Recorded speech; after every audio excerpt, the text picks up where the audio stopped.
Vidéo en grammaire sur le sujet. Donc, dans le cadre des fonctions, maintenant on est en train d'aborder toutes les fonctions. On avait vu qu'il y avait trois grands groupes, le groupe sujet, le groupe verbal, avec trois sous-groupes dedans, et les groupes compléments circonstanciels. Donc là, on va travailler exclusivement sur le groupe sujet. Alors, ici on a une petite synthèse qui parle du groupe sujet. Le sujet, ou le groupe sujet, répond à la question « Qui est-ce qui ?» ou bien « Qu'est-ce qui ?» Donc c'est la question qu'on va poser. Alors, donc, il répond à cette question « Qui est-ce qui ?» ou « Qu'est-ce qui ?» Donc par exemple, Alix est en retard. Qui est-ce qui est en retard? On va répondre « C'est Alix qui est en retard ». Donc le sujet se trouve ici. Alors, c'est un élément essentiel, le sujet. Ça veut dire quoi? On ne peut ni le supprimer, ni le déplacer. Par exemple, on ne peut pas dire « est en retard ». On ne peut pas dire « est Alix en retard » ou « est en retard Alix ». Donc, deux caractéristiques essentielles, c'est qu'on ne peut ni le supprimer, ni le déplacer, le groupe sujet. Quelle place est-ce qu'il occupe dans la phrase? Souvent, il est devant le verbe. Léon attend le train. Le verbe c'est attend. Qui est-ce qui attend? C'est Léon. Il est devant. Quelquefois, il est après le verbe. On parle alors de sujet inversé. Qu'attends-tu? Le verbe c'est attend et le sujet c'est tu. Donc, quand on a des phrases interrogatives, quand on pose des questions, le sujet est souvent après le verbe.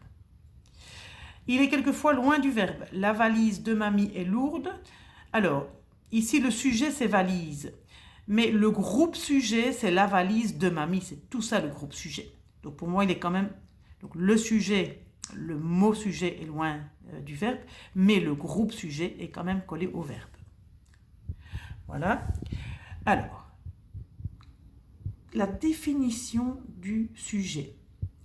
Le sujet indique qui fait l'action ou qui est dans l'état.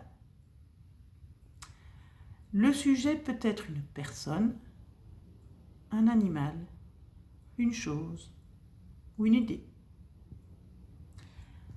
Il peut être au singulier ou au pluriel. Et on verra que ça aura une incidence sur le verbe.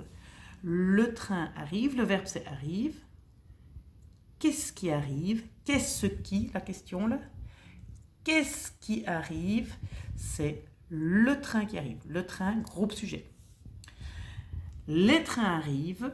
Alors regardez bien la différence. Vous savez, on avait déjà remarqué. Arrive, ici, arrive, j'entends la même chose, mais je n'écris pas la même chose.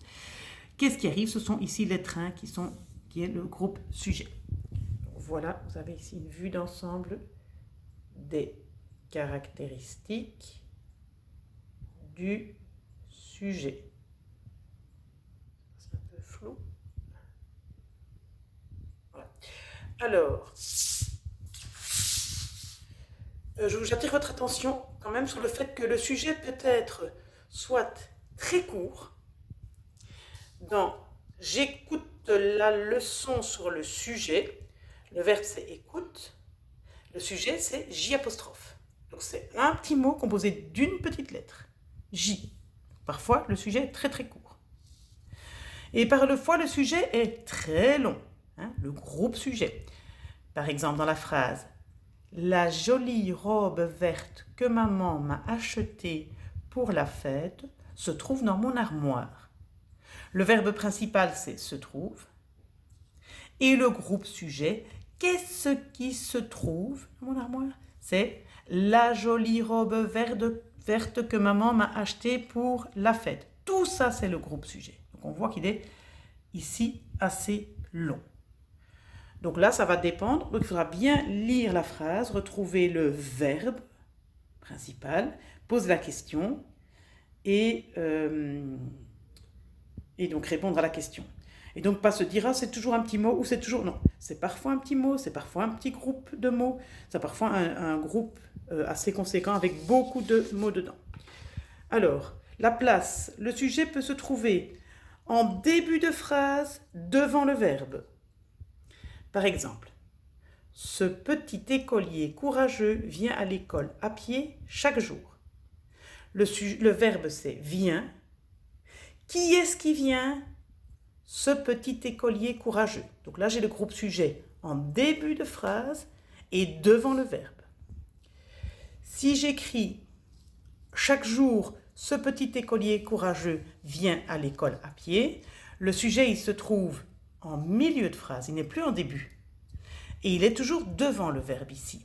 Alors attention, là vous aurez vraiment un indice très très important et que vous retrouverez chaque fois. Si en début de phrase, après un certain groupe de mots, vous avez une virgule, c'est que ce groupe-là, c'est un complément circonstanciel. Donc, le groupe complément circonstanciel, il peut être donc, après groupe sujet, groupe verbal, ou bien avant, il n'est pas attaché, il peut se déplacer. D'accord ? S'il se déplace, vous aurez groupe complément circonstanciel, vous aurez ici une virgule, toujours. Groupe complément circonstanciel en début de phrase, virgule, et puis groupe sujet, groupe verbal. Voilà, donc ça c'est un indice. Le sujet peut être derrière le verbe. Près de ma maison pousse un joli pommier sauvage. Donc là, les deux, groupe sujet et groupe verbal, ils sont attachés. On voit qu'ils sont attachés. Ils peuvent être comme ça, groupe sujet, groupe verbal. Ou bien, oups, hop, voilà. Près de ma maison pousse un joli pommier sauvage. Ensuite, il peut être également derrière le verbe quand on pose une question. Évoques-tu bien la phrase avant de chercher le sujet? Évoque, c'est le verbe, et le sujet, c'est tu. Donc là, il est inversé, il est juste après le verbe. Voilà. Ça, ce sont des petits indices pour aider à retrouver le sujet.